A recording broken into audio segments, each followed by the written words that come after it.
Bom, muitos dos chefes de Estados que tiveram no G20 foram para a COP26, em Glasgow, que já teve as primeiras reuniões com os chefes de Estado, agora ela continua só com ministros, técnicos, sociedade civil, e essa Índia que você citou, ela não representa o Brasil. Ela tem 24 anos, fez um belo discurso em inglês, né? E roubou a cena, na verdade. E o Brasil mandou, o Bolsonaro não quis ficar. É verdade que ele não foi o único chefe de Estado que não participou. A própria Rússia e a China não participaram. O Putin, o Biden criticou o Putin e o Xi porque eles não foram, né? Bom, sobre a COP26, nós temos algumas coisas a dizer. Ela, por si só, ela é muito importante. Por mais que nós tenhamos críticas profundas à política externa do Biden, eu já expressei aqui, o Biden tem o mérito de ter trazido para a pauta mundial o assunto do meio ambiente. É o problema das emissões de carbono. Está chegando em um nível insuportável para a humanidade. E aí o cenário é muito sombrio, Thalita, porque ninguém quer reduzir. Agora, o que acontece, e eu até quero aqui arriscar uma explicação por que o Xi e o Putin não foram, né? Essa é uma reunião importante, mas o centro da cena é o Biden. Por quê? Ele é o chefe de Estado mais importante no mundo, que comparece lá pessoalmente, e a política externa dele e interna é fazer esforço para mudar a matriz energética suja para limpa até 2030.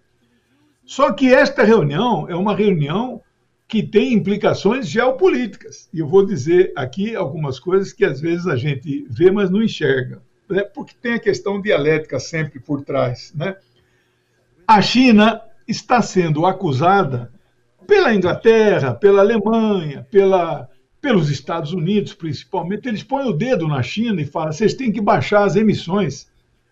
Mas a China não é a maior emissora do mundo. Hoje eu tive acesso a um relatório lá do Instituto da China, que pesquisa meio ambiente, claro, vinculado ao partido, e nós temos que entender as emissões chinesas de forma a olhar a série histórica das emissões.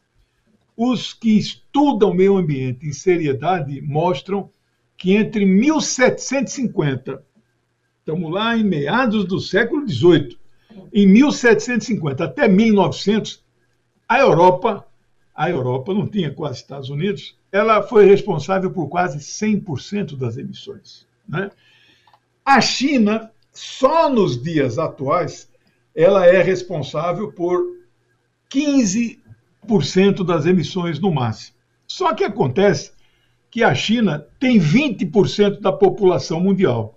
E se você somar a população da União Europeia e dos Estados Unidos, eles não chegam a 20% da população mundial. No entanto, quanto eles emitem? Eles emitem 50% do monóxido de carbono e do dióxido de carbono na atmosfera. Ou seja, são os mais poluentes.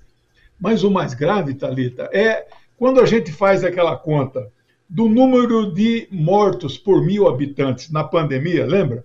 Porque ele falava sempre com o número, o Brasil é um dos que mais vacina. Não é essa a questão de que mais vacina.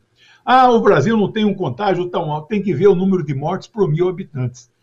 Na China, e é isso que é importante saber, qual é a quantidade de toneladas por habitante emitidos na atmosfera. Aí é que a coisa muda completamente de figura, não é? Então, os Estados Unidos emitem, neste momento no mundo, 16 toneladas para cada estadunidense. O chinês emite 7. É quase metade, menos da metade do que os Estados Unidos emitem. Então, eles têm quase 2 bilhões de habitantes. Os Estados Unidos têm 300 milhões. Então, mas isso eles não falam e a mídia não esclarece. E aí coloca a opinião pública contra a República Popular da China, que é o país hoje que mais combate as emissões, não é? E quero dizer também para você que isso faz parte desta geopolítica mundial para a China, então, levar, de certa forma, a culpa que ela não tem nenhuma no cartório. E finalizo o meu comentário, não podemos esquecer que a partir de 1990, posso estar enganado um pouco antes, um pouco depois, as maiores empresas do mundo mudaram as suas fábricas principais para a China. Apple, Samsung, Hyundai, todas têm grandes plantas industriais lá. Ou seja, empresas que não são chinesas injetam na atmosfera, evidentemente saindo da China, onde elas estão instaladas, né?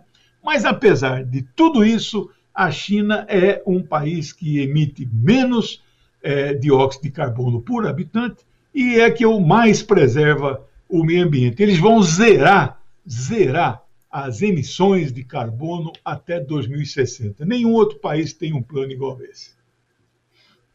Ô, professor Alexandre, deixa eu tirar uma dúvida com você. Você traz esses dados em relação à China, e daí a gente pensando até nessa imagem que você coloca da COP26, não ficaria melhor o comparecimento da China num evento como esse, mostrando esse tipo de dados, trazendo esse tipo de informação, porque pega mal, na verdade, as críticas são feitas quando China e Rússia deixam de participar de um evento mundial como esse, ainda que ele tenha ali Biden realmente capitaneando as discussões. Sim, é uma boa argumentação a sua, gera uma dúvida justa e correta. Aí tem vários motivos. A China não soltou um comunicado dizendo por que não foi. Então, tudo que vocês ouviram de mim aqui é análise de um analista, eu não represento a China, é uma especulação, não é? Mas foi proibido pelas normas da COP qualquer pessoa fazer, qualquer chefe de Estado fazer por videoconferência. Então, ou você ia pessoalmente ou você não iria. O Putin e o Xi, mais o Xi, ele não está saindo da China de maneira nenhuma. Tanto que vai ter agora, final do ano, a primeira cúpula Biden-Xi, China e Estados Unidos, ela vai ser virtual. O Xi não topou fazer pessoalmente, né? A China está com um alerta amarelo, não é vermelho, amarelo, de uma possível nova onda desta pandemia, né? E ela, de pandemia, entende muito bem, não é? Então, ela está recomendando, inclusive, há um despacho hoje da Sputnik no Brasil, é uma agência russa em português, dizendo que eles orientam fazer estoque dos alimentos básicos, né?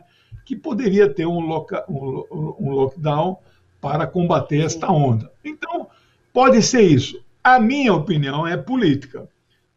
Isso que eu falei para você, o ministro do Meio Ambiente chinês está lá, deve ter divulgado isso, claro. Mas é evidente que divulgado por ele e divulgado por Xi faz diferença, você tem razão, né? Mas eu acho que a explicação principal é ele não vai pôr azeitona sem caroço, na empada do outro. Então, esta é a festa do Biden, né? E eles acham que não quiseram fortalecer o Biden nesse momento. É opinião pessoal, né?